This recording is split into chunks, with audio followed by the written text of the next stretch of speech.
सो hey everyone, आप लोग का बहुत-बहुत स्वागत है आपके अपने यूट्यूब चैनल स्टडी पॉइंट रहा में। तो गाइज़ आप लोग के लिए मैं लेकर आई हूँ बिहार बोर्ड मैट्रिक 2026 का आपका सामाजिक विज्ञान का पेपर है। और ये जो पेपर मैं आपको आज कराने वाली हूँ, ये आपको 2025 में ये जो ये पेपर आया हुआ है उसका है। और यहाँ पे मैं आपको ऑब्जेक्टिव क्वेश्चन कराने वाली हूँ, तो ये आपके लिए बहुत इम्पोर्टेंट है क्योंकि ये आपके 2025 में जितने भी प्रश्न पूछे गए हैं सामाजिक विज्ञान से, उन सभी प्रश्न को देखेंगे। तो प्लीज़ इसको एंड तक ज़रूर देखिएगा। और आपको साइंस और जैसे कि विज्ञान की अगर मैं बात करूँ, हिंदी की बात करूँ या फिर इंग्लिश की, तो आपको आगे का भी आपका प्रीवियस ईयर चाहिए 2025 का, तो आप चैनल को ज़रूर सब्सक्राइब कर लीजिएगा, ठीक है? बाकी चलिए मैं आपको यहाँ पे एक-एक करके सारी पॉइंट को क्लियर भी करूँगी, ठीक है? जैसे कि मैं आपको ये बताऊँगी कि आपको कितना क्वेश्चन करना है, कितना क्वेश्चन मिलेगा, सब पॉइंट को देखते हैं, ठीक है? तो चलिए नेक्स्ट देखते हैं। तो ये आप देख सकते हैं यहाँ पे बोल रहा है कि सेकेंडरी स्कूल एग्जामिनेशन 2025 का ये पेपर है, जो कि किसका पेपर है? सामाजिक विज्ञान का ये पेपर है, ठीक है? और इसमें जो है कुल प्रश्न 80 होंगे। क्यों 80 होंगे? क्योंकि जो 20 नंबर का जो होगा, वो आपका प्रैक्टिकल का पेपर होगा, ठीक है? तो प्रैक्टिकल होगा तो 80 नंबर का आपका क्वेश्चन आपसे पूछा जाएगा, यानी यहाँ पे आप देख सकते हैं फुल मार्क्स जो है ये 80 है, ठीक है? चलिए आगे देखते हैं। इसके बाद यहाँ पे ओएमआर के बारे में, तो यहाँ पे आपको बोल रहा है कि जो ओएमआर होगा उसमें आपका जो 10 अंकों का जो है ना पुस्तिका क्रमांक जो होता है वो ज़रूर आपको लिखना होता है, ठीक है? ये आप ध्यान रखिएगा। प्लस आपको जो है जो आपका दीर्घ उत्तरीय प्रश्न है, जैसे कि आपका जो 2 नंबर का और 5 नंबर का क्वेश्चन होता है, इसमें बोला जाता है कि आप अपने शब्दों में ही इसका आंसर कर सकते हैं, यहाँ पे क्लियरली लिखा हुआ है। इसके बाद यहाँ पे चौथा अगर हम देखेंगे तो याद रखिएगा कि प्रश्न को ध्यानपूर्वक पढ़ने के लिए जो आपको 15 मिनट का जो समय है वो दिया जाता है, ठीक है ना? तो 15 मिनट का आपको समय दिया जाएगा क्वेश्चन को पढ़ने के लिए, ठीक है? ताकि आपको ये पता हो जाएगा कि आपको क्या-क्या आपको आ रहा है, आपको क्वेश्चन समझने में आसानी होगी, ठीक है ना? फिर उसका आपको आंसर में भी ज़्यादा दिक्कत नहीं होगा, ठीक है? तो चलिए आगे देखते हैं।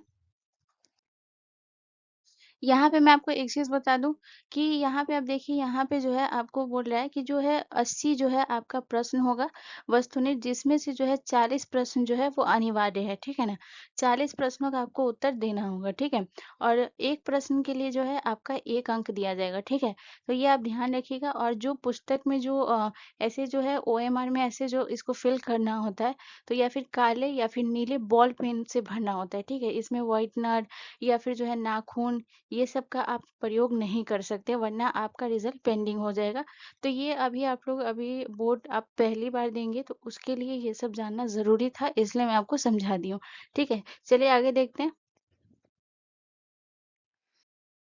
अब देखिए यहाँ पे जो है आपका ऑब्जेक्टिव टाइप क्वेश्चन है, ठीक है ना? ये आप यहाँ पे देख सकते हैं, ऑब्जेक्टिव टाइप क्वेश्चन है यहाँ पे, जिसमें से आपको क्या बोला है कि 1 से 80 तक के प्रश्न के साथ जो है 4 विकल्प आपको दिए जाएँगे।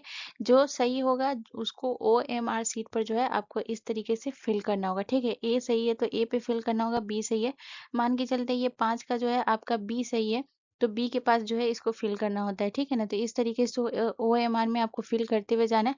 लेकिन यहाँ पे टोटल आपको जो है, यहाँ पे मैं पहले भी बता दूँ कि 80 प्रश्न दिए जाएँगे, जिसमें से आपको सिर्फ़ 40 प्रश्न का ही उत्तर देना है। यहाँ पे लिखा हुआ है 40 प्रश्नों का ही उत्तर दें, ठीक है? ये सामाजिक विज्ञान का यहाँ पे आप देख सकते हैं 40 इंटू 1 यानी 40 क्वेश्चन रहेंगे और हर क्वेश्चन 1 नंबर का, ठीक है? तो चलिए अपने पहले क्वेश्चन के से स्टार्ट करते हैं। तो देखिए, पहला क्वेश्चन क्या कह रहा है कि भारत में राष्ट्रीय आय की गणना किसके द्वारा की जाती है? तो भारत में राष्ट्रीय आय की गणना जो है ये किसके द्वारा की जाती है? केंद्रीय सांख्यिकी कार्यालय के द्वारा, योजना आयोग के द्वारा, नीति आयोग के द्वारा और राष्ट्रीय विकास परिषद के द्वारा। तो इसका जो करेक्ट आंसर हो जाएगा वो हो जाएगा ऑप्शन ए, ठीक है ना? केंद्रीय सांख्यिकी कार्यालय के द्वारा राष्ट्रीय आय की गणना की जाती है, ठीक है? और नीचे आपका इंग्लिश में दिया रहता है और ऊपर हिंदी में दिया रहता है, ठीक है? इस तरीके से प्रश्न आपको देखने को मिलेंगे, ठीक है? तो केंद्रीय सांख्यिकी कार्यालय जो है ये जो होती है, ये आपका जो जीडीपी वगैरह होता है ना, उसके जो आंकड़े को जारी करने का काम कौन करता है? केंद्रीय सांख्यिकी कार्यालय। तो याद रखिएगा कि जीडीपी और जीएनपी की जो आंकड़े जारी करता है वो केंद्रीय सांख्यिकी कार्यालय के द्वारा। इसके बाद अगर मैं बात करूँ तो याद रखिएगा कि इस संगठन की जो स्थापना हुई है, स्थापना कब हुई है? तो याद रखिएगा इस संगठन की स्थापना 1951 को हुई है, ये भी याद रखिएगा, ठीक है? चलिए नेक्स्ट क्वेश्चन की तरफ। तो देखिए अगला क्वेश्चन कह रहा है कि बोल्शेविक दल का नाम बदलकर साम्यवादी दल किसने किया था?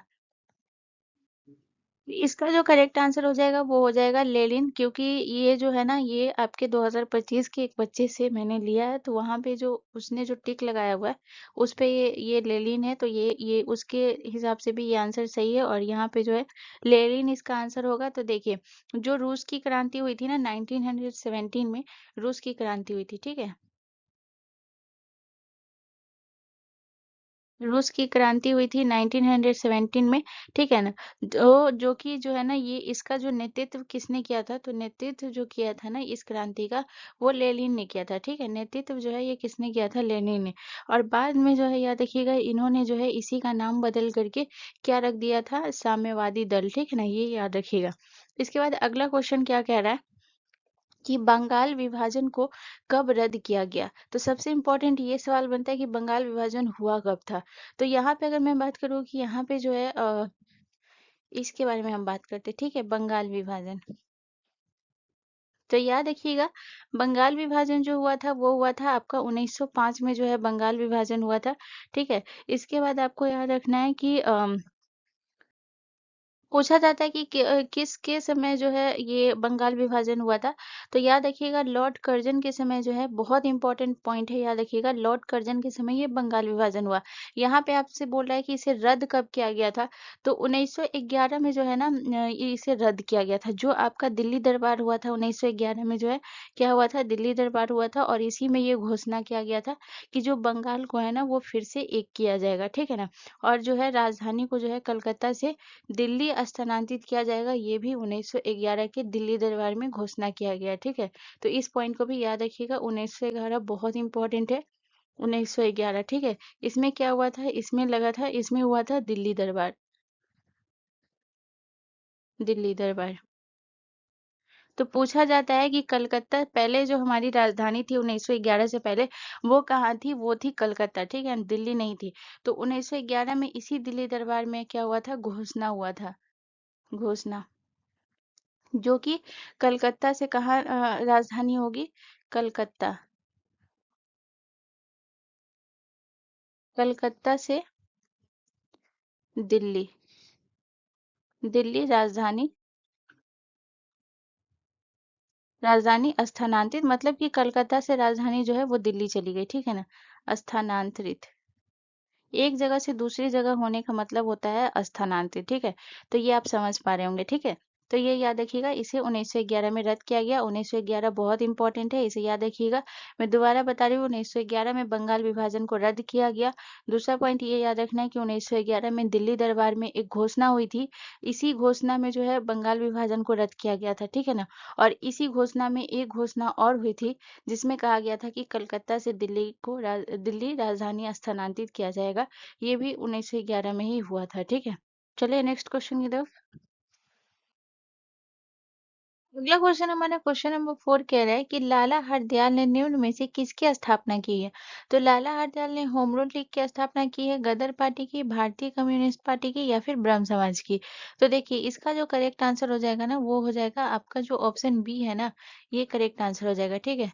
गदर पार्टी की स्थापना किसने की थी, लाला हरदयाल ने की थी। और इस पार्टी की अगर मैं बात करूँ, स्थापना कब हुई थी और कहाँ हुई थी, तो ये भी याद रखिएगा।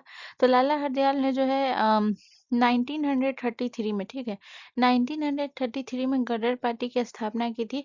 और प्लस आपको याद रखना है कि ये कहाँ की थी, तो अमेरिका में की थी, अमेरिका के सैन फ्रांसिस्को में, ठीक है ना, सैन फ्रांसिस्को में,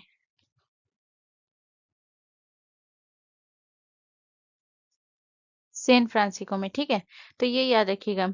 इसके बाद अगर मैं बात करूँ होम रूल की, तो होम रूल की स्थापना दो लोगों ने मिलकर की थी। एक ने एनी बेसेंट ने, एनी बेसेंट जो कि कांग्रेस की पहली महिला अध्यक्ष थी, एनी बेसेंट। और दूसरी जो है कौन, दूसरा नाम किसका है, तो एनी बेसेंट और आपके जो है बाल गंगाधर तिलक, बाल गंगाधर तिलक। तो ये दो लोगों ने मिलकर जो है इसकी स्थापना की थी। और ब्रह्म समाज की स्थापना किसने की थी, तो यहाँ पे सबके संस्थापक लिखा है, ठीक है। ब्रह्म समाज की स्थापना राजा राम मोहन राय, राजा राम मोहन राय, ठीक है। चलिए नेक्स्ट क्वेश्चन की तरफ। अगला क्वेश्चन कह रहा है कि भारत सरकार अधिनियम 1919 को किस अन्य नाम से भी जाना जाता है? तो भारत सरकार अधिनियम 1919 को, अब देखिए यहाँ पे इसने नेहरू रिपोर्ट किया है, जो कि ये गलत होगा। इसे जाना जाता है मार्टिन्यू चेम्सफोर्ड सुधार के नाम से, ठीक है। तो इसका अन्य नाम क्या हो जाएगा? मार्टिन्यू चेम्सफोर्ड सुधार, ठीक है। तो यहाँ पे अगर मैं बात करूँ तो याद रखिएगा कि ये जो भारत सरकार अधिनियम 1919 है, या फिर जो इसका अन्य नाम क्या हो गया, इसका अन्य नाम है मार्टिन्यू चेम्सफोर्ड सुधार, ये दोनों एक ही बात है। तो ये क्या हुआ था, इसमें क्या हुआ था कि इसमें जो ब्रिटिश संसद है ना, उसके तरह पहले किसका राज था? पहले ब्रिटिश का राज था, ठीक है। हमारा देश कब आजाद हुआ था? 1947 में हमारा देश आजाद हुआ था, ठीक है ना। लेकिन उससे पहले किसका शासन था? ब्रिटिश का शासन था। तो इसमें जो है मार्टिन्यू चेम्सफोर्ड सुधार में क्या हुआ था कि इसमें जो है ना ब्रिटिश संसद के द्वारा पारित किया गया था, जिसमें क्या हुआ था, जो आपके जो है ना द्वैध व्यवस्था जो लागू की गई है, द्वैध शासन व्यवस्था जो लागू की गई थी इसी के तहत, ठीक है ना। द्वैध शासन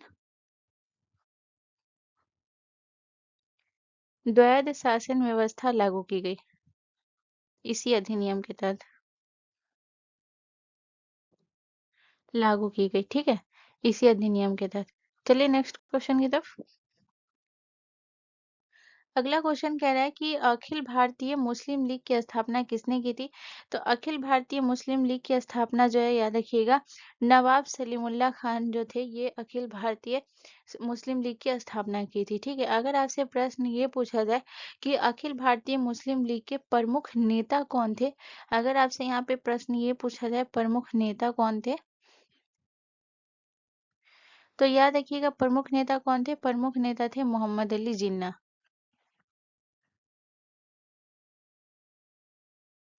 मोहम्मद अली जिन्ना।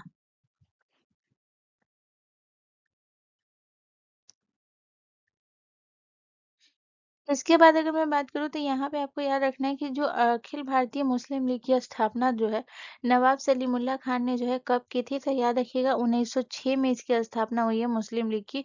और यहाँ पे आपको ये याद रखना है कि इसकी स्थापना 1906 में कहाँ हुई थी? 1906 में ढाका में जो है इसकी स्थापना हुई थी। ये आपको याद रखना है, ठीक है। इसके बाद अगर मैं बात करूँ अगले क्वेश्चन की तरफ चलते हैं। अगला क्वेश्चन कह रहा है कि दक्षिण वियतनाम में बोआदाई की सरकार निम्न में से किसकी समर्थक थी? तो बोआदाई की जो थी ना वो किसकी? फ्रांस।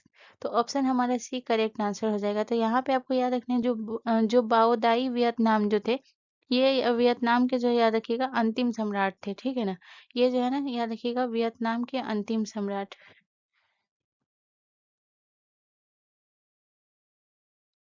वियतनाम के अंतिम सम्राट, ठीक है। चलिए नेक्स्ट क्वेश्चन की तरफ। अगला क्वेश्चन कह रहा है कि रूस में कृषि दासता को किसने समाप्त किया है? तो रूस में कृषि दासता को किसने समाप्त किया है? तो इसका जो करेक्ट आंसर हो जाएगा वो हो जाएगा ऑप्शन बी करेक्ट आंसर हो जाएगा। जार एलेक्जेंडर द्वितीय ने जो है कृषि दासता को समाप्त किया था, ठीक है। और कब किया था? तो ये भी याद रखिएगा 1861 में, 1861 1861 में, ठीक है। अगला क्वेश्चन क्या कह रहा है? अगला क्वेश्चन कह रहा है कि भारत में प्रथम जल विद्युत संयंत्र की स्थापना कहाँ की गई थी? तो प्रथम जल विद्युत संयंत्र की स्थापना, तो प्रथम जल विद्युत संयंत्र की स्थापना जो हुआ था वो हुआ था कहाँ? इसका करेक्ट आंसर हो जाएगा दार्जिलिंग में। ऑप्शन हमारा बी करेक्ट आंसर हो जाएगा, ठीक है। इसके बाद अगर मैं बात करूँ कि दार्जिलिंग में जो इसकी स्थापना हुई थी, ये कब हुई थी? तो 1897 में इसकी स्थापना हुई थी। ये पहला जल विद्युत संयंत्र था। इसके बाद याद रखिएगा दूसरा जो था वो कौन-सा था? दूसरा था असम। असम में जो है ये डिब्रूगढ़ आपका कहाँ पड़ता है? असम, ठीक है। तो ये याद रखिएगा दूसरा जो हुआ था वो डिब्रूगढ़ असम में हुआ था। और असम में जो है कब हुआ था? 1927 में, ठीक है। चलिए नेक्स्ट क्वेश्चन की तरफ। अगला क्वेश्चन कह रहा है कि गुजरात का कच्छ प्रदेश किस भूकंपीय जोन में आता है? तो सबसे पहले आपको ये याद रखना है कि भूकंप जोन जो होता है वो कितना होता है? 5 होता है, ठीक है। तो भूकंप जोन 5 होता है, तो यहाँ पे आपको गुजरात का कच्छ जो है ये कौन से जोन में आता है? तो ये आता है जोन 5, ठीक है ना। जोन 1 से लेकर के 5 तक होता है आपका, जो कि जोन 5 में आता है। और जोन 5 जो है याद रखिएगा सबसे अधिक जो है भूकंप जो आता है वो कौन से क्षेत्र में आता है? तो ये जोन 5 जो कि आपका कौन सा है? गुजरात का आपका कच्छ प्रदेश, ठीक है ना। तो याद रखिएगा सबसे अधिक इसी में आता है, सबसे अधिक भूकंप जोन वाला है, ठीक है। इसके बाद अगर मैं बात करूँ तो अगला क्वेश्चन आपसे कह रहा है कि किस नदी को बंगाल का शोक कहा गया। तो बंगाल का शोक जो है वो किसे कहा गया, दामोदर नदी को, ठीक है।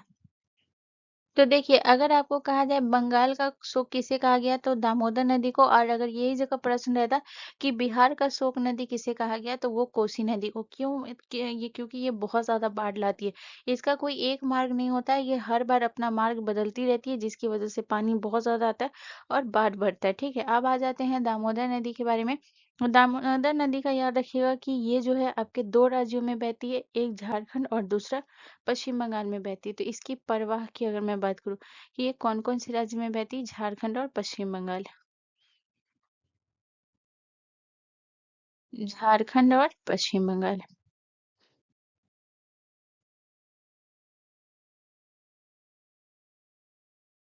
ठीक है। इसके बाद आपको ये याद रखना है कि ये जो नदी है, ये दामोदर नदी कहाँ मिल जाती है, ये बहुत इंपॉर्टेंट है। तो याद रखिएगा दामोदर नदी जो है ये आपके पश्चिम बंगाल में जो है हुगली नदी से मिल जाती है। इसका संगम कहाँ होता है, अगर आपसे संगम पूछे तो याद रखिएगा हुगली नदी में जो है, हुगली नदी में संगम होता है। इसका संगम मतलब क्या, मिलना, ठीक है, संगम होता है। और हुगली नदी आपका कहाँ है तो याद रखिएगा पश्चिम बंगाल, पश्चिम बंगाल में, ठीक है। चलिए नेक्स्ट क्वेश्चन की तरफ। अगला क्वेश्चन कह रहा है कि भारत की सबसे बड़ी कृत्रिम झील कौन है। इसका जो करेक्ट आंसर हो जाएगा वो गोविंद सागर, पंत सागर, सरदार सरोवर या फिर कृष्णा सागर। तो गोविंद सागर जो है ये भारत की सबसे बड़ी कृत्रिम झील है, ये आपको याद रखना है। इसके बाद अगर मैं बात करूँ तो ये जो आपकी जो कृत्रिम झील है गोविंद सागर, इसे कौन से नदी पर बनाया गया तो याद रखिएगा सतलज नदी पर बनाया गया। सतलज नदी पर बनाया गया है, ठीक है। इसके बाद याद रखिएगा कि जो गोविंद सागर इसे रखा गया है, तो जो ये गोविंद सागर जो रखा गया ये किसके नाम पर रखा गया, तो जो सिखों के 10वें गुरु थे ना उन्हीं के नाम पर ही इसे रखा गया है। सिखों के 10वें गुरु के नाम पर, 10वें गुरु के नाम पर, ठीक है। इसका नाम रखा गया है गोविंद सागर झील, ठीक है। और याद रखिएगा ये जो गोविंद सागर झील है इसकी अगर मैं लंबाई की बात करूँ तो याद रखिएगा इसकी लंबाई है 90 किलोमीटर, ठीक है। ये गोविंद सागर की अगर मैं लंबाई की बात करूँ, लंबाई तो कितनी है इसकी लंबाई, 90 किलोमीटर, ठीक है। इसके बाद अगर मैं बात करूँ तो याद रखिएगा कि ये आपके कौन से राज्य में है तो ये आपके हिमाचल प्रदेश में है। तो सबसे इम्पोर्टेंट पॉइंट तो मैं लिखा ही नहीं पाई, यहाँ पे लिख लीजिएगा हिमाचल प्रदेश में है,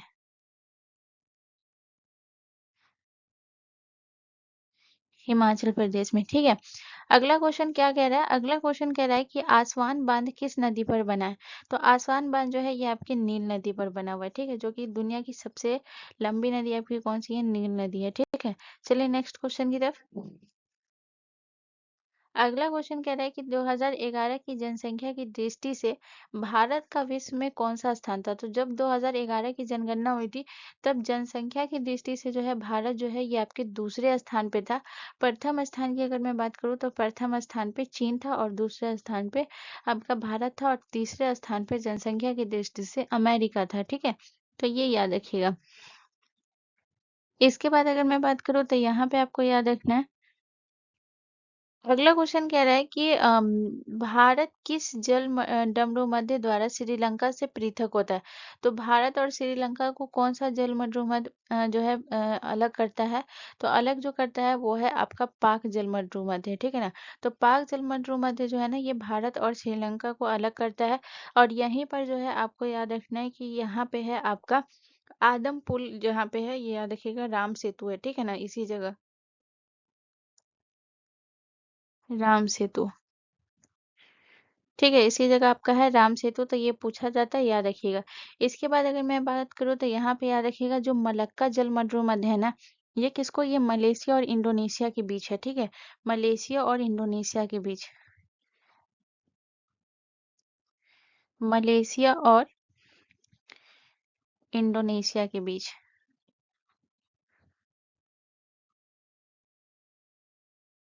इंडोनेशिया के बीच है, ठीक है? तो ये याद रखिएगा। इसके बाद अगर मैं बात करूँ तो यहाँ पे आपका आ जाता है बेरिंग जलमंडलमध्य। तो बेरिंग जलमंडलमध्य जो है ना, याद रखिएगा ये किसके बीच है? ये है आपके रूस और अलास्का के बीच। रूस और अलास्का के बीच। अलास्का के बीच, ठीक है? चलिए नेक्स्ट क्वेश्चन की तरफ। अगला क्वेश्चन कह रहा है कि गंगा मैदान की पुरानी जलोढ़ मृदा क्या कहलाती है? तो देखिए, गंगा मैदान की पुरानी जलोढ़ मिट्टी जो होती है ना, वो आपका कहलाता है बांगर, ठीक है? और जो आपकी नई जलोढ़ होती है वो आपका कहलाता है खादर।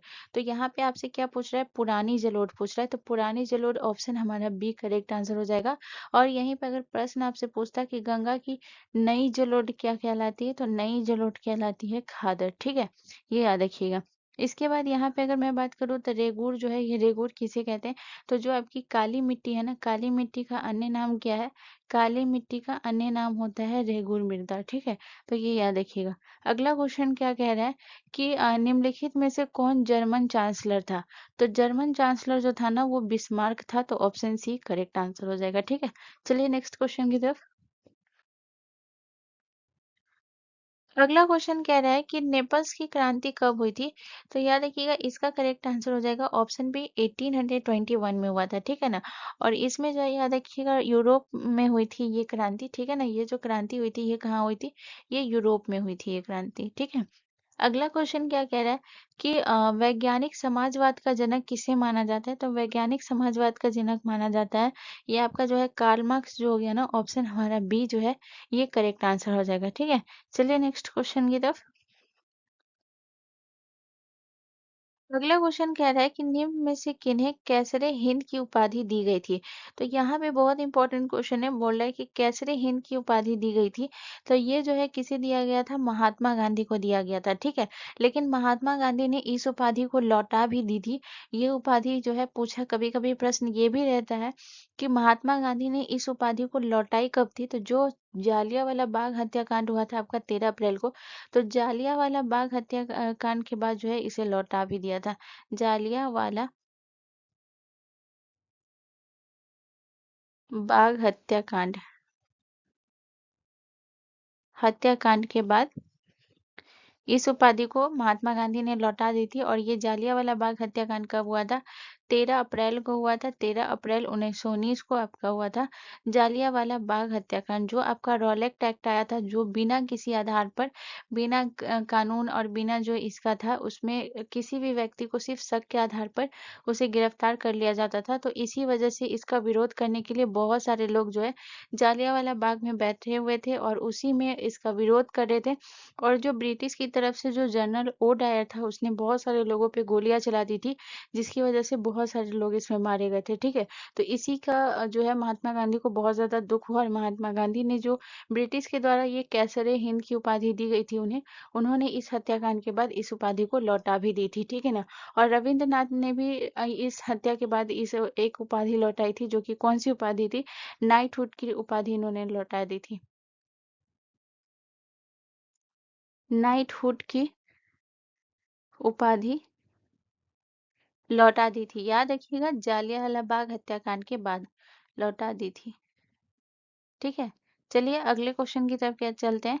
तो अगला क्वेश्चन कह रहा है निम्न में से किस आंदोलन की शुरुआत दांडी मार्च से हुई थी? तो कौन सी आंदोलन की शुरुआत दांडी मार्च से हुई थी? तो जो सविनय अवज्ञा आंदोलन था ना, इसकी शुरुआत जो है दांडी मार्च से हुई थी, ये आपको याद रखना है। दांडी मार्च जो हुआ था आपका 12 मार्च 1930 को हुआ था, ये भी याद रखिएगा, ठीक है? दांडी मार्च कब हुआ था?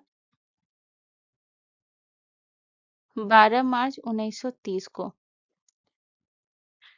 इसके बाद अगर मैं बात करूँ तो याद रखिएगा भारत छोड़ो आंदोलन कब हुआ था?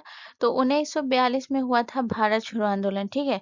इसके बाद अगर मैं बात करूँ तो याद रखिएगा असहयोग आंदोलन, तो 1920 में हुआ था आपका असहयोग आंदोलन हुआ था। और खिलाफत आंदोलन जो है ये 1919 से 1924 में हुआ था, ठीक है? तो ये आपको याद रखना है, ठीक है? चलिए नेक्स्ट क्वेश्चन की तरफ। अगला क्वेश्चन कह रहा है कि अमृत बाजार पत्रिका किस भाषा का समाचार पत्र था? तो अमृत बाजार पत्रिका जो है ये आपके जो है बांग्ला भाषा का था, तो ऑप्शन हमारा बी करेक्ट हो जाएगा। और ये जो अमृत बाजार पत्रिका थी इसकी स्थापना कब हुई थी? तो इसकी स्थापना हुई थी 1968 में हुई थी, ठीक है? ये याद रखिएगा। इसके बाद अगला क्वेश्चन क्या कह रहा है कि अखिल भारतीय ट्रेड यूनियन कांग्रेस की स्थापना कब हुई थी? तो अखिल भारतीय ट्रेड यूनियन कांग्रेस की स्थापना 1920 में हुई थी, तो ऑप्शन हमारा डी करेक्ट आंसर हो जाएगा, ठीक है? 1920 में हुआ था। अखिल भारतीय ट्रेड यूनियन कांग्रेस की अगर मैं बात करूँ तो याद रखिएगा इसकी स्थापना कब हुई थी? तो 1920 में तो इसकी स्थापना हुई थी, लेकिन अगर पूछे स्थापना कहाँ हुई थी? तो इसकी स्थापना हुई थी मुंबई में। ठीक है। और इस अखिल भारतीय जो है याद रखिएगा ये भारत का सबसे पुराना ट्रेड यूनियन था। और इसका जो इस यूनियन के जो अध्यक्ष बनाया गया था वो किसे बनाया गया था अध्यक्ष? तो याद रखिएगा अध्यक्ष बनाया गया था लाला लाजपत राय को।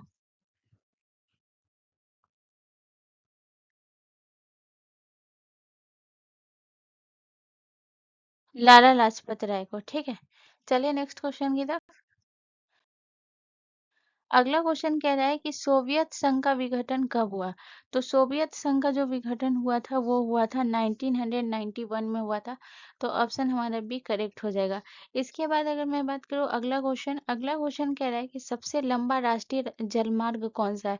तो राजमार्ग नहीं पूछ रहा, जलमार्ग पूछ रहा है। तो सबसे लंबा राष्ट्रीय जलमार्ग जो है वो आपका राष्ट्रीय जलमार्ग 1 है, तो ऑप्शन ए हमारा करेक्ट आंसर हो जाएगा। इसके बाद अगर मैं बात करूँ तो ये राष्ट्रीय जलमार्ग जो है बहुत इंपॉर्टेंट है। सबसे पहले तो ये याद रखिएगा, सबसे लंबा है तो इसकी लंबाई याद रखिएगा। इसकी लंबाई है 1620 किलोमीटर। और दूसरा पॉइंट आपको याद रखना है कि ये जो है ये आपके प्रयागराज जो कि इलाहाबाद जिसका पहले नाम था अब प्रयागराज हो गया है, तो प्रयागराज से आपके हल्दिया तक है।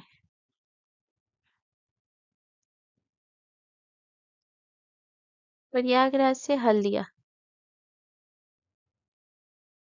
हल्दिया तक फैला है। पूरा अच्छे से लिख देती हूँ, फैला है, ठीक है। यानी जो ये जलमार्ग है लंबा है, तो ये कहाँ से कहाँ तक लंबाई है इसकी? प्रयागराज से हल्दिया। प्रयागराज आपका कहाँ पड़ता है? तो ये आपके उत्तर प्रदेश में पड़ता है। और हल्दिया आपका कहाँ पड़ता है? पश्चिम बंगाल में पड़ता है, ठीक है। तो ये भी आप लिख लीजिएगा। चलिए अगले क्वेश्चन की तरफ। अगला क्वेश्चन कह रहा है कि सरिस्का वन्यजीव अभयारण्य कहाँ स्थित है? तो सरिस्का वन्यजीव अभयारण्य, तो याद रखिएगा सरिस्का वन्यजीव अभयारण्य जो है ये आपके राजस्थान में है, ठीक है ना। इसके बाद यहाँ पे अगर मैं बात करूँ तो याद रखिएगा कि ये सरिस्का जो वन्यजीव अभयारण्य है ये राजस्थान में है। तो इसकी जो स्थापना हुई थी, इस वन्यजीव अभयारण्य की स्थापना कब हुई थी? तो याद रखिएगा इसकी स्थापना हुई थी 1955 में जो है इसकी स्थापना हुई थी। और इसे और इसे जो है ना टाइगर रिजर्व घोषित कब किया गया था? तो 1978 में, ठीक है। 1978 में जो है इसे टाइगर रिजर्व घोषित हुआ था। टाइगर रिजर्व घोषित हुआ था। तो यहाँ पे जो भी इम्पोर्टेंट पॉइंट सब आपको लगे, आपको ऐसा लगता है कि ये सारे पॉइंट मुझे नहीं आ रहे हैं, तो प्लीज़ उसको नोट कर लीजिएगा, क्योंकि ये सारे आपके 2025 में पूछे हुए प्रश्न हैं, ठीक है। तो ये आपके लिए बहुत इंपॉर्टेंट है। इसके बाद अगर मैं बात करूँ तो याद रखिएगा अगला क्वेश्चन हमसे क्या कह रहा है कि कैगा परमाणु विद्युत संयंत्र कहाँ स्थित है? तो कैगा परमाणु विद्युत संयंत्र जो है ये आपके, तो इसका जो आंसर हो जाएगा वो हो जाएगा ऑप्शन बी, ठीक है। कैगा परमाणु जो है ये आपके कर्नाटक में है, ठीक है। इसके बाद अगर मैं बात करूँ तो याद रखिएगा कि ये आपके जो है कौन सी नदी के किनारे स्थित है? तो कैगा परमाणु जो है याद रखिएगा काली नदी के किनारे स्थित है। काली नदी के किनारे, काली नदी के किनारे स्थित है, ठीक है। चलिए नेक्स्ट क्वेश्चन की तरफ। अगला क्वेश्चन कह रहा है कि भारत में सार्वजनिक क्षेत्र के कितने तेल परिष्करण केंद्र कार्य कर रहे हैं? तो सार्वजनिक क्षेत्र के जो है तेल परिष्करण केंद्र जो है वो कार्य कर रहे हैं, वो कितने? तो इसका करेक्ट आंसर हो जाएगा ये 18, ठीक है ना। तो आपको 18 भी रहेगा या कहीं पे 19 भी दिया रहेगा, ठीक है। तो 18 से 19 जो है ये करेक्ट हो जाएगा, ठीक है। इसके बाद अगला क्वेश्चन क्या कह रहा है कि ब्रह्मपुत्र नदी तिब्बत में किस नाम से जानी जाती है? तो ब्रह्मपुत्र नदी जो है वो तिब्बत में कौन से नाम से जानी जाती है? तो यहाँ पे अगर मैं बात करूँ तो याद रखिएगा कि ब्रह्मपुत्र नदी जो बहना स्टार्ट होती है, यानी कि इसका जो इस नदी का जो उद्गम होता है वो तिब्बत से होता है, ठीक है? और ये बहती हुई जो है तिब्बत से आपके भारत में आती है, और भारत में ये 2 राज्य में बहती है। एक अरुणाचल प्रदेश में बहती है और दूसरा असम में। अरुणाचल प्रदेश और जो है असम में बहती हुई ये कहाँ चली जाती है आपके, ये चली जाती है आपके बांग्लादेश में, ठीक है? तो यहाँ पे ये हर जगह ये अलग-अलग नाम से जानी जाती है। तो ब्रह्मपुत्र नदी अगर तिब्बत की बात कर रहा है, तो तिब्बत में जो है याद रखिएगा ये जाना जाता है आपके यालुंग सांगपो के नाम से जाना जाता है, तो ऑप्शन बी करेक्ट आंसर हो जाएगा।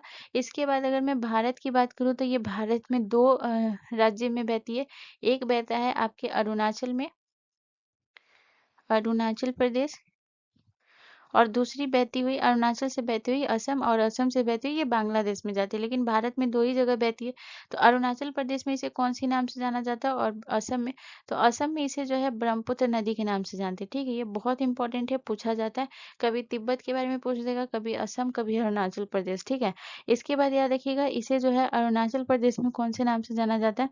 तो अरुणाचल प्रदेश में इसे दिहांग नदी के नाम से जाना, दिहांग नदी या फिर सियांग नदी, ठीक है? तो ये हो जाएगा। ठीक है, याद रखिएगा। चलिए नेक्स्ट क्वेश्चन की तरफ। अगला क्वेश्चन कह रहा है कि भारत की सबसे पुरानी तेल शोधक इकाई है। तो भारत की सबसे पुरानी तेल शोधक इकाई कहाँ है? इसका करेक्ट आंसर हो जाएगा डिब्रूगढ़, ठीक है? और डिब्रूगढ़ जो है ये आपका कहाँ पड़ता है? ये पड़ता है आपके असम में पड़ता है, ठीक है ना? ये कहाँ पड़ता है? आपके असम में आपका डिब्रूगढ़। और ये जो है सबसे पुरानी तेल शोधक इकाई है। तो इस तेल शोधक इकाई की जो है स्थापना कब हुई थी? तो याद रखिएगा इसकी स्थापना 1901 को हुई थी, ठीक है? स्थापना 1901 को हुआ था, ठीक है? अगला क्वेश्चन क्या कह रहा है कि निम्नलिखित में से कौन रोपण फसल है? तो रोपण फसल कौन सी है? तो चाय, रबर, गन्ना या फिर इनमें से सभी। तो देखिए ऑप्शन डी करेक्ट आंसर हो जाएगा। रोपण फसल जो है वो चाय, गन्ना, रबर तीनों है, क्योंकि रोपण फसल किसे कहते हैं? वैसी फसल जो एक ही इसमें जो है ना एक बड़े मात्रा में जो है एक ही फसल को उगाया जाता है, उसे हम रोपण फसल कहते हैं। चाय भी आप असम में देखिएगा बहुत बड़ी मात्रा में जो है एक ही जगह उगाया जाता है। रबर की भी होती है और गन्ना भी बहुत बड़े मात्रा में होता है, एक ही जगह होता है। मतलब थोड़ा-थोड़ा जगह पे नहीं, जब बड़ी मात्रा में एक ही फसल हो उसे हम रोपण फसल कहते हैं, ठीक है? चलिए नेक्स्ट क्वेश्चन की तरफ। अगला क्वेश्चन कह रहा है कि प्राकृतिक गैस किस खनिज के साथ पाई जाती है? तो प्राकृतिक गैस जो है इसका करेक्ट आंसर हो जाएगा ऑप्शन डी पेट्रोलियम, ठीक है ना? पेट्रोलियम के साथ पाया जाता है, ठीक है? चलिए अगला क्वेश्चन क्या कह रहा है? अगला क्वेश्चन कह रहा है कि बिहार में जीवन यापन का मुख्य स्रोत क्या है? तो बिहार में जीवन यापन का मुख्य स्रोत, तो ऑप्शन ए हमारा करेक्ट आंसर हो जाएगा कृषि, क्योंकि कृषि जो है यहाँ पे जो भारत की अधिकांश जनसंख्या जो है ना वो कृषि पर ही निर्भर है, ठीक है ना? तो याद रखिएगा कृषि हो जाएगा। चलिए अगले क्वेश्चन की तरफ। अगला क्वेश्चन कह रहा है कि निम्न में से क्या आर्थिक गतिविधि नहीं है? तो आर्थिक गतिविधि कौन सी नहीं है? तो गरीबी जो है ये आर्थिक गतिविधि नहीं है, तो ऑप्शन सी करेक्ट आंसर हो जाएगा, ठीक है? अगला क्वेश्चन क्या कह रहा है कि मुद्रा का प्राथमिक कार्य क्या है? तो मुद्रा का प्राथमिक कार्य है, इसका जो करेक्ट आंसर हो जाएगा वो हो जाएगा डी, ए और सी दोनों हो जाएगा। मूल्य का संचयन और जो है विनिमय का माध्यम, ये दोनों हो जाएगा, ठीक है ना? चलिए अगले क्वेश्चन की तरफ। अगला क्वेश्चन कह रहा है कि निम्न में से कौन दीर्घकालीन ऋण प्रदान करता है? तो दीर्घकालीन ऋण जो है ये कौन प्रदान करता है? तो इसका जो करेक्ट आंसर हो जाएगा वो हो जाएगा ऑप्शन बी करेक्ट आंसर हो जाएगा। भूमि विकास बैंक जो है ये दीर्घकालीन ऋण प्रदान करता है। दीर्घकालीन ऋण यानी कि ये जो प्रदान करता है ऋण, ये 15 से 20 वर्ष के अवधि के लिए जो है प्रदान करता है, ठीक है? तो ये ऋण जो है ये कितने वर्षों के लिए प्रदान करता है? 15 से 20 वर्षों की अवधि के लिए, 20 वर्षों की अवधि के लिए, ठीक है? अगला क्वेश्चन कह रहा है कि निम्न में से क्या गैर आर्थिक आधारभूत संरचना का अंग है? तो गैर आर्थिक आधारभूत संरचना का जो अंग है ना वो है आपका वित्त, शिक्षा, ऊर्जा या फिर संचार। तो ऑप्शन बी जो है करेक्ट आंसर हो जाएगा शिक्षा, क्योंकि शिक्षा का जो मुख्य उद्देश्य होता है वो उसमें लाभ कमाना नहीं होता है, जो व्यक्ति को होता है ना उसमें सक्षम बनाना होता है। यानी कि जो है इसमें क्या होता है, शिक्षा से सामाजिक कल्याण को बढ़ावा देना जो है ये होता है, ठीक है ना? चलिए नेक्स्ट क्वेश्चन की तरफ। अगला क्वेश्चन कह रहा है कि वैश्वीकरण के परिणाम स्वरूप विभिन्न देशों के बीच निम्न में से किसका निर्बाध प्रवाह होता है? तो वैश्वीकरण के बीच जो है परिणाम स्वरूप जो है विभिन्न देशों के बीच तो पूंजी का होता है, प्रौद्योगिकी का होता है, श्रम का होता है। तो याद रखिएगा इसमें तीनों का होता है, ठीक है ना। तो ये जो है मुक्त प्रवाह जो शामिल है इसमें तीनों है, पूंजी भी है, प्रौद्योगिकी भी है। इसके बाद याद रखिएगा और क्या है आपका श्रम भी है, ठीक है। तो ऑप्शन डी हमारा करेक्ट हो जाएगा, ठीक है। चलिए नेक्स्ट क्वेश्चन की तरफ।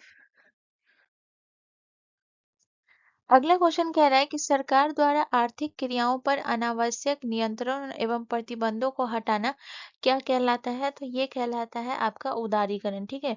ऑप्शन सी करेक्ट आंसर हो जाएगा। उदारीकरण मतलब ये कौन सी प्रक्रिया होती है? ये वो प्रक्रिया होती है जिसमें सरकार जो है ना वो जितनी भी आर्थिक गतिविधियों पर जो लगाए गए रहते हैं वो नियंत्रण को जो है वो कम या फिर जो है हटा दिया जाता है। इसे हम क्या कहते हैं? इससे क्या होता है? इससे जो निजी उद्योग होते हैं और जो बाजार में होते हैं मतलब उसमें स्वतंत्रता मिलती है, ठीक है ना। तो इसीलिए ऑप्शन सी करेक्ट हो जाएगा।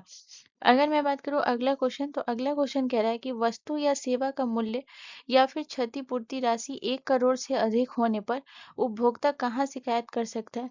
तो उपभोक्ता शिकायत कर सकता है राष्ट्रीय आयोग में, ठीक है ना। तो ऑप्शन हमारा जो है सी करेक्ट आंसर हो जाएगा। और राष्ट्रीय आयोग जो है ये कितने करोड़ के मामले 1 करोड़ से लेकर के 1 करोड़ से 10 करोड़ तक के मामले को जो है कौन देखता है? 1 करोड़ से 10 करोड़ तक के मामले को राष्ट्रीय आयोग देखता है, ठीक है। चलिए अगले क्वेश्चन की तरफ। अगला क्वेश्चन हमारा क्वेश्चन नंबर कह रहे हैं कि सर्वोत्तम कोयले का प्रकार कौन सा है? तो देखिए कोयला जो होता है ये आपका 4 प्रकार का कोयला होता है जो कि एक होता है आपका एंथ्रासाइट, पीट कोयला, लिग्नाइट कोयला और बिटुमिनस कोयला, ठीक है। तो यहाँ पे जिस कोयले में जो है कार्बन की मात्रा अधिक होगी उसी में जो है सबसे सर्वोत्तम कोयला होगा। जैसे अगर मैं बात करूँ एंथ्रासाइट में जो कार्बन की मात्रा है वो है 85% है, ठीक है।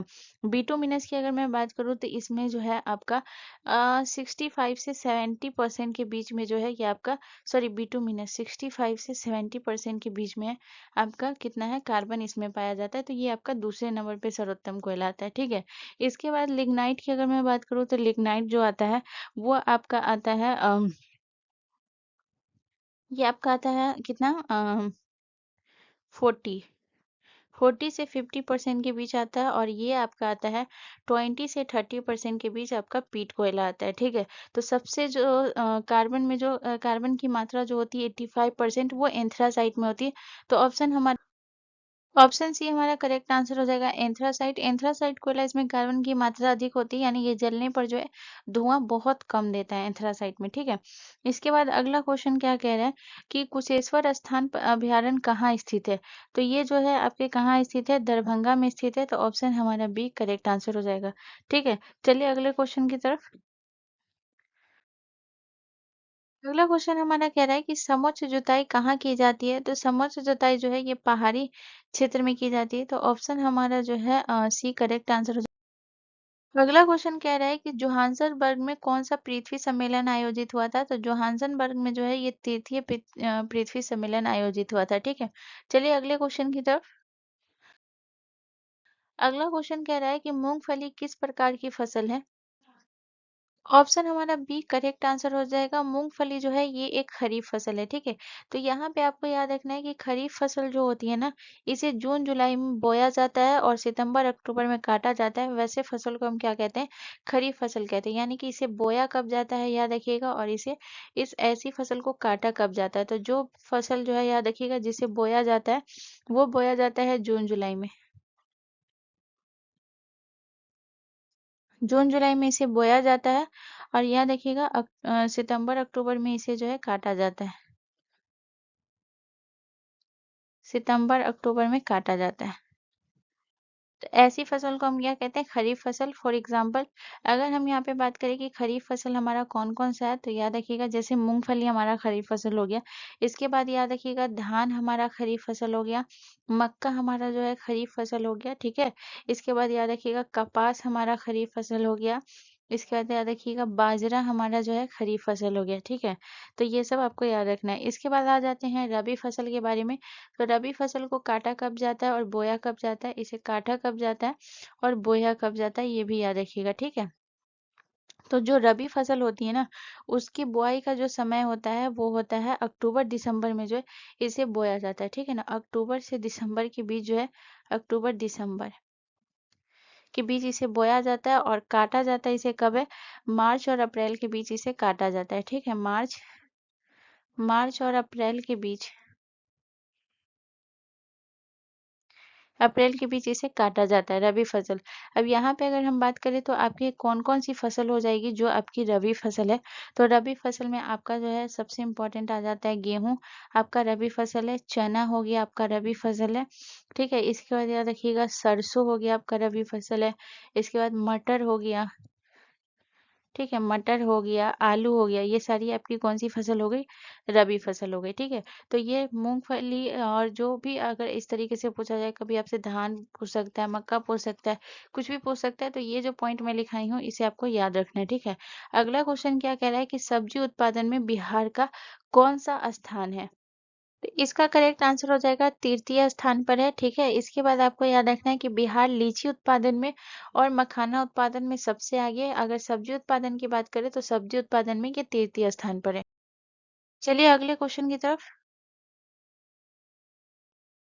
अगला क्वेश्चन हमारा कह रहा है कि बागमती परियोजना कहाँ स्थित है? तो बागमती परियोजना जो है ये हमारा सीतामढ़ी में है और याद रखिएगा ये बागमती नदी के किनारे ही है, तो ये याद रखिएगा, ठीक है।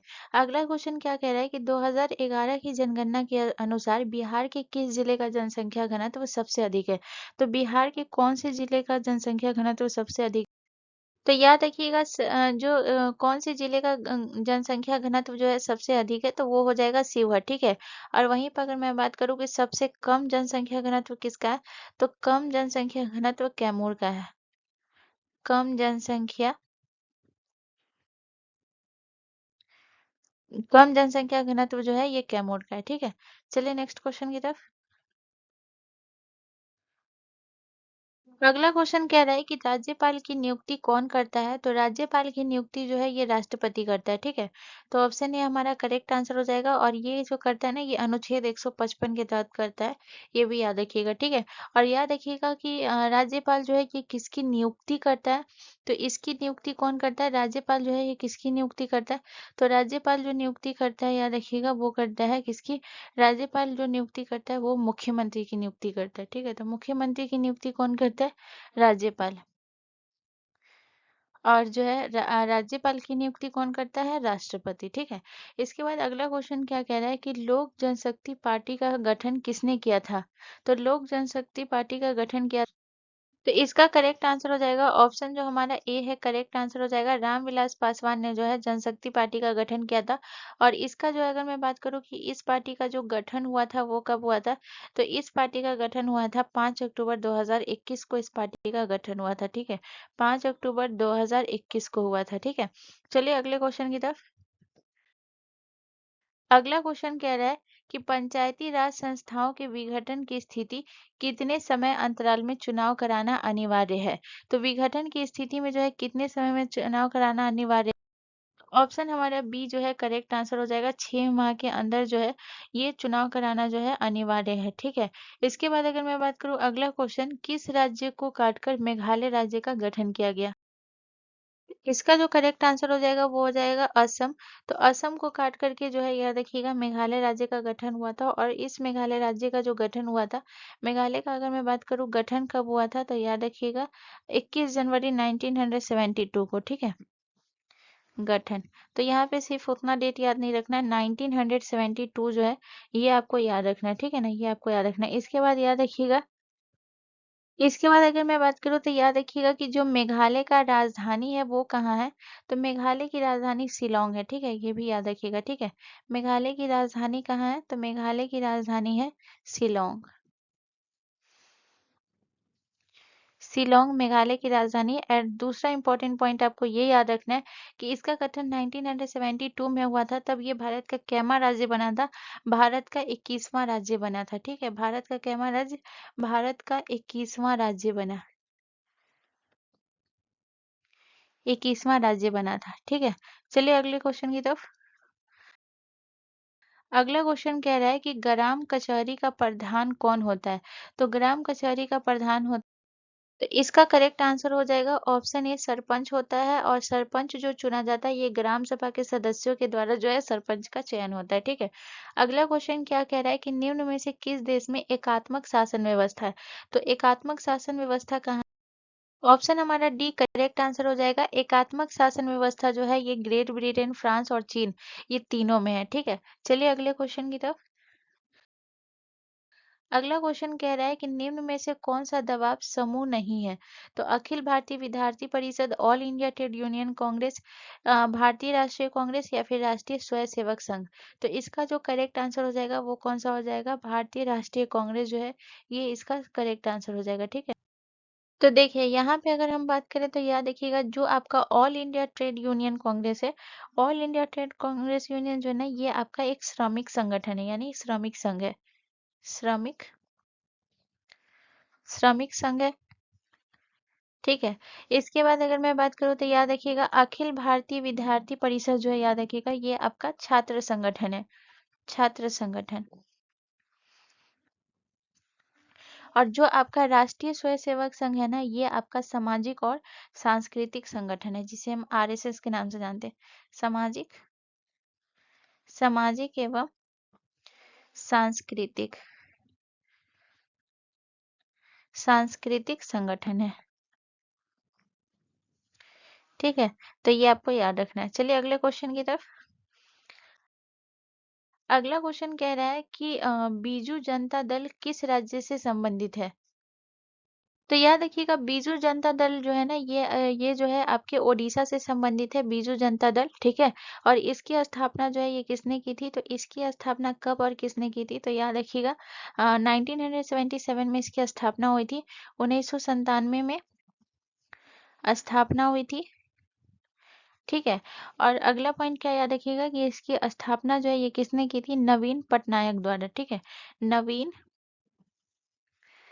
पटनायक द्वारा, ठीक है। अगला क्वेश्चन क्या कह रहा है कि सकल घरेलू उत्पाद किस क्षेत्र का योगदान सर्वाधिक है? तो सकल घरेलू उत्पाद में जो है ये आपके तृतीय क्षेत्र का जो है ये ज्यादा योगदान है। यहाँ पे अगर मैं बात करूँ प्राथमिक क्षेत्र जो होता है जिसे हम क्या कहते हैं, जिसे हम कृषि क्षेत्र के नाम से जानते हैं। द्वितीय जो होता है ये आपका होता है औद्योगिक क्षेत्र, औद्योगिक औद्योगिक क्षेत्र होता है, ठीक है। और तीसरा जो होता है ये आपका सेवा क्षेत्र।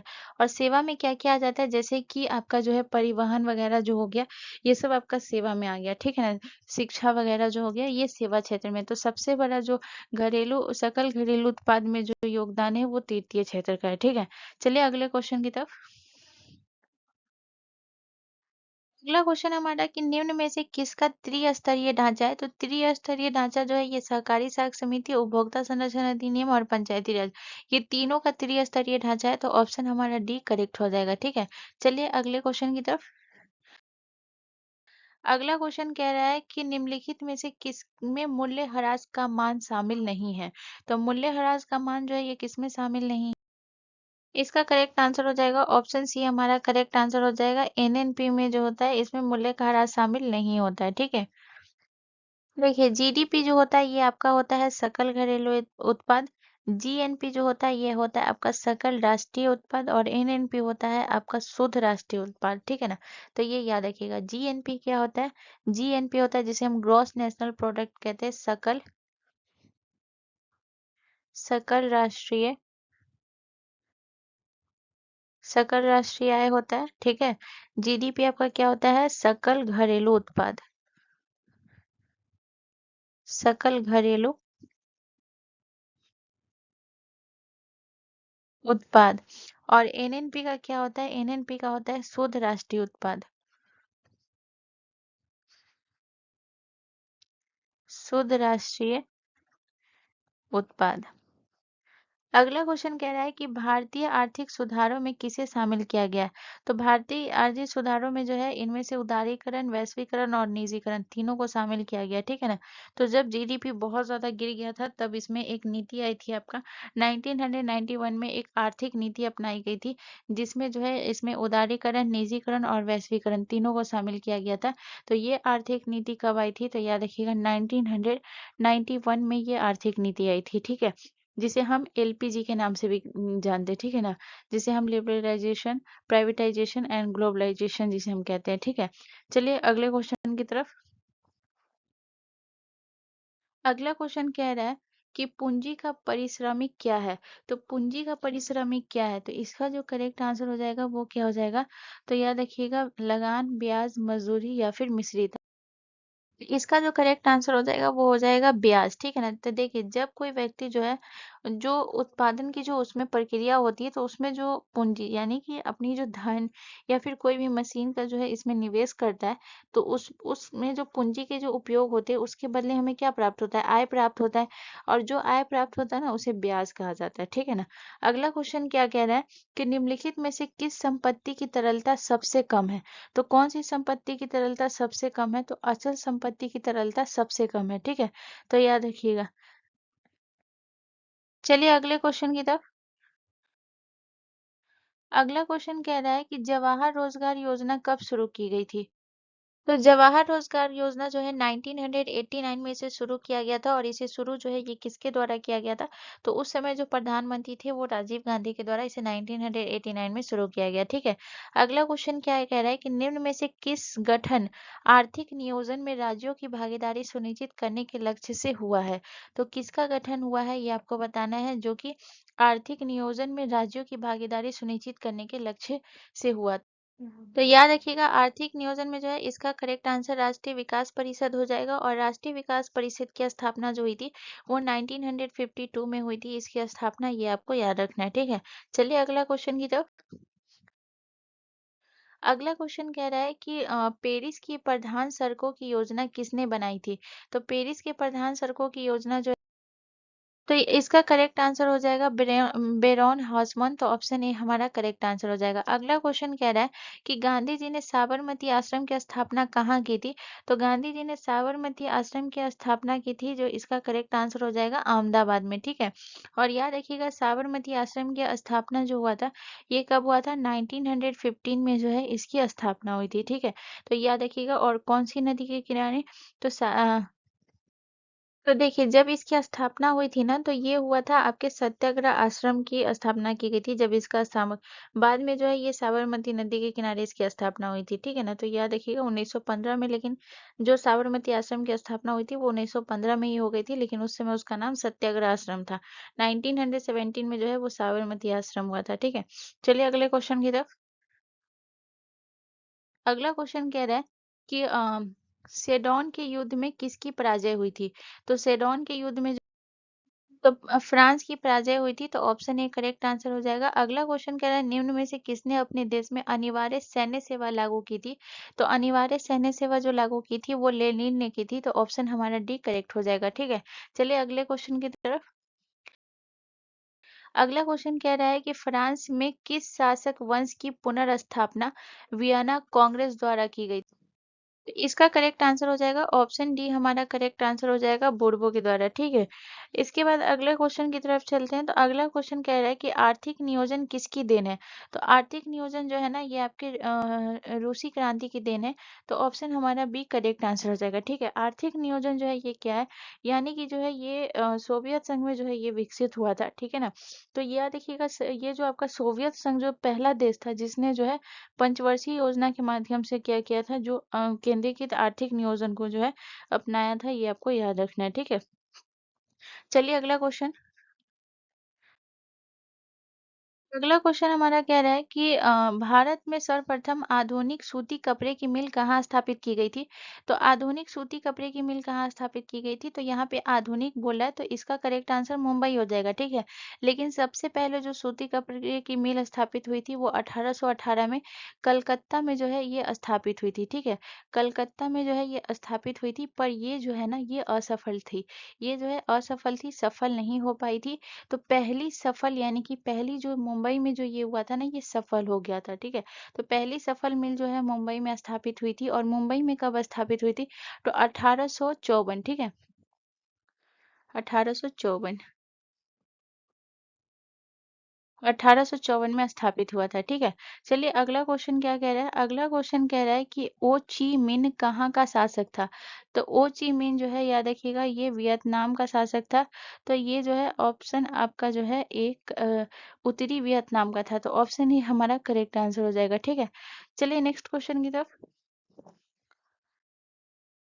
अगला क्वेश्चन कह रहा है कि शेतकारी संगठन कहाँ स्थापित हुआ था।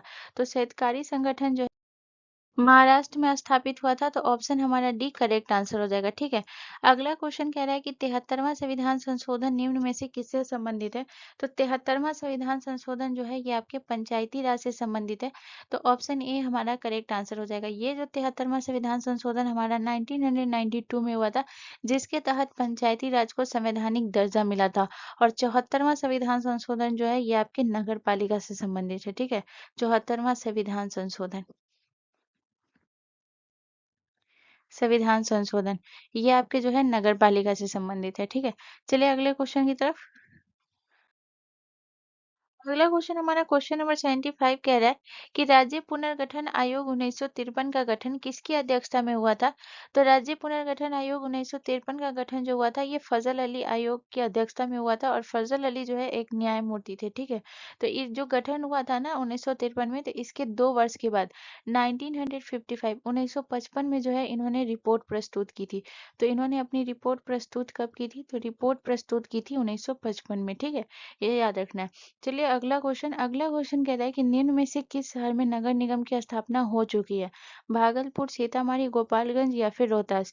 तो यहाँ पे ये क्वेश्चन ही गलत है, यहाँ पे पूछना चाहिए था कि किस में नहीं हुई है, यानी कि जो है किस में अब तक जो है ये नगर निगम की स्थापना नहीं हो चुकी। क्योंकि अगर मैं बात करूँ तो याद रखिएगा भागलपुर में जो है यहाँ पे नगर निगम है, ठीक है। सीतामढ़ी में भी नगर निगम है और रोहतास में भी नगर निगम है, लेकिन जो आपका गोपालगंज है ना, यहाँ नगर निगम नहीं है, ठीक है। तो यहाँ पे बोल रहा है हो चुकी है, तो फिर तो ए, सी और डी तीनों करेक्ट हो जाएगा। गोपालगंज में अब तक नहीं है, तो या तो यहाँ पे इनसे नहीं जो है ये छूट चुका है, ठीक है। तो ये जो है क्वेश्चन ही गलत है 76। चलिए अगले क्वेश्चन की तरफ। अगला क्वेश्चन कह रहा है कि निम्न में से कहाँ संघीय सरकार प्रणाली नहीं है। तो संघीय सरकार प्रणाली जो है कहाँ नहीं है, तो इसका जो करेक्ट आंसर हो जाएगा वो हो जाएगा चीन में जो है यहाँ पे संघीय सरकार प्रणाली नहीं है, तो ऑप्शन हमारा बी करेक्ट आंसर हो जाएगा, ठीक है। चलिए अगले क्वेश्चन की तरफ।